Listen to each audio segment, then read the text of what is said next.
প্রাণহারা বা কাঁচাগোল্লা মাত্র 4টি উপকরণ দিয়ে একবারের চেষ্টায় আপনিও কিন্তু এমন দুর্দান্ত মিষ্টি চটজলদি বানিয়ে ফেলতেই পারেন। আর উৎসব পার্বণের দিনে সুন্দর করে মিষ্টি মুখ করতে কিন্তু সকলেই ভালোবাসে। তাহলে এমন সুন্দর মিষ্টি বানাতে চাইলে আজকের ভিডিওটি দেখতে থাকুন। আমি সায়ন, শুরু করছি আজকের পর্ব। প্রথমে একটা বাটিতে আমি 2 চা চামচ ভিনিগার নিয়ে নিচ্ছি, আর এই ভিনিগারটাকে আমি 4 চা চামচ জল দিয়ে পাতলা করে গুলে নেব। ভিনিগারের সঙ্গে জল মিশিয়ে দিলাম। এবারে চামচ দিয়ে নেড়ে এটাকে ভালো করে মিশিয়ে নিচ্ছি।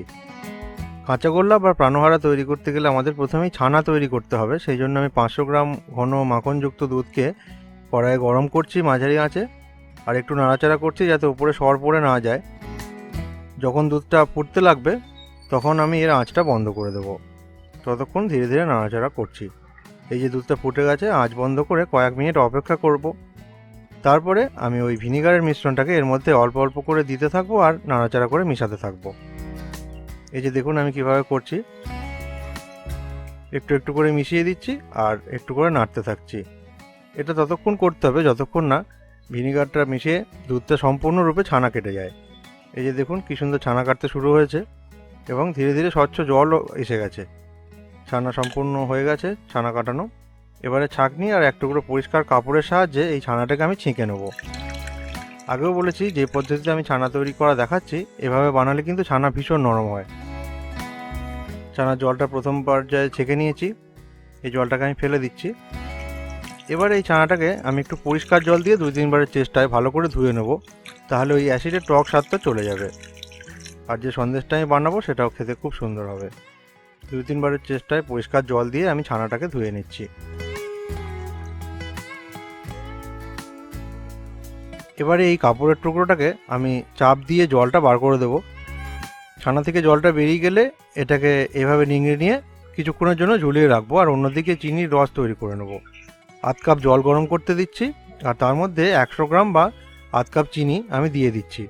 আমাকে কিন্তু খুব ঘন রস তৈরি করতে হবে। মাঝারি আঁচে এটা বসিয়ে রাখছি, মাঝে মাঝে নাড়াচাড়া করতে থাকবো। একটু নেড়ে দিলাম। ইতিমধ্যে আমি ছানাটাকে মেখে নেব।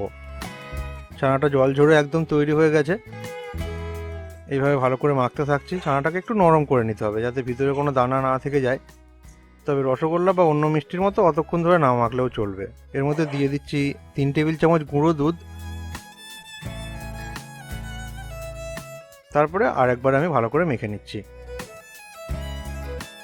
অন্যদিকে এতক্ষণে রসটা বেশ ফুটতে লেগেছে।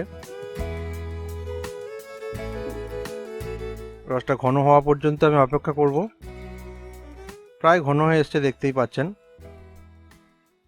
চিনির রসটা যখন ঘন হয়ে যাবে তখন তার মধ্যে আমি ওই মেখে রাখা ছানাটাকে একটু একটু করে দিয়ে দিচ্ছি। তারপরে এটাকে রসের সঙ্গে আমি ফোটাতে থাকবো। মাঝারি আঁচে করছি, আর যতক্ষণ না জলটা একদম শুকিয়ে যাচ্ছে, ছানাটা ঝরঝরে হয়ে যাচ্ছে, ততক্ষণ এভাবে ধীরে ধীরে নাড়াচাড়া করতে থাকবো আর কম আঁচে এটাকে ফোটাতে থাকবো।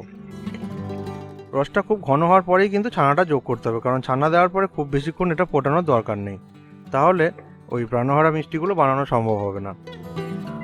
এটা হয়ে গেছে, দেখতেই পাচ্ছেন কি সুন্দর।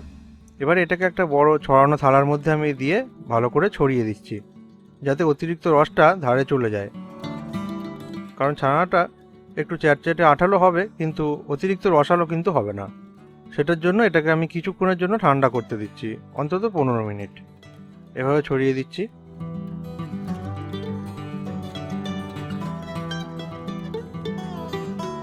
আর এটা কিছুক্ষণ ঠান্ডা হয়ে গেলেই এটাকে আমি আরও একবার ভালো করে চটকে মেখে নেব, কারণ তাতে করে আমাদের ওই মিষ্টিগুলো বানানো খুব সুবিধা হবে। এবার এখান থেকে আমি চাপ দিয়ে দিয়ে ছোট ছোট গোলার মতো বানিয়ে নিচ্ছি।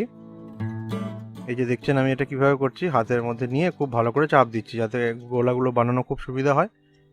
এভাবে রাফভাবে একটা করে আমি থালার ধারে রেখে দিচ্ছি। তারপরে এগুলোকে একদম স্মুথ করে নেব। আগে এই গোলাগুলো তৈরি করে নিলাম, এখান থেকে 7টা হয়েছে। এবারে একটা একটা করে নেব আর হাতের তালুর মধ্যে নিয়ে এভাবে ধীরে ধীরে চাপ দিয়ে ঘুরিয়ে খুব সুন্দরভাবে এক একটা বল করে নেব। এগুলো রসগোল্লার থেকে আকার একটু বড়ই হবে, তবে খুব বড় করার দরকার নেই, ভেঙে যেতে পারে। এই যে দেখুন কি সুন্দর একটা প্রাণহারা মিষ্টি আমি বানিয়ে নিলাম। একইভাবে বাকিগুলো আমি করে নিচ্ছি। দেখছেন তো কি সুন্দরভাবে আমার এখানে 2টো মিষ্টি তৈরি হয়ে গেল, কাঁচাগোল্লা বা প্রাণহারা। এভাবে একে একে সবগুলোকেই আমি সুন্দর করে গোল করে নিয়েছি। আর এগুলো পরিবেশনের জন্য তৈরি। চাইলে ওপরে গুঁড়ো খোয়া ক্ষীর বা জাফরান ছড়িয়ে পরিবেশন করতে পারেন।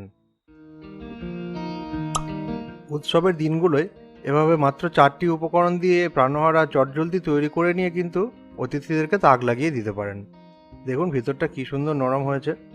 আজকের ভিডিও এখানে শেষ করছি। সবাই খুব ভালো থাকবেন। নমস্কার।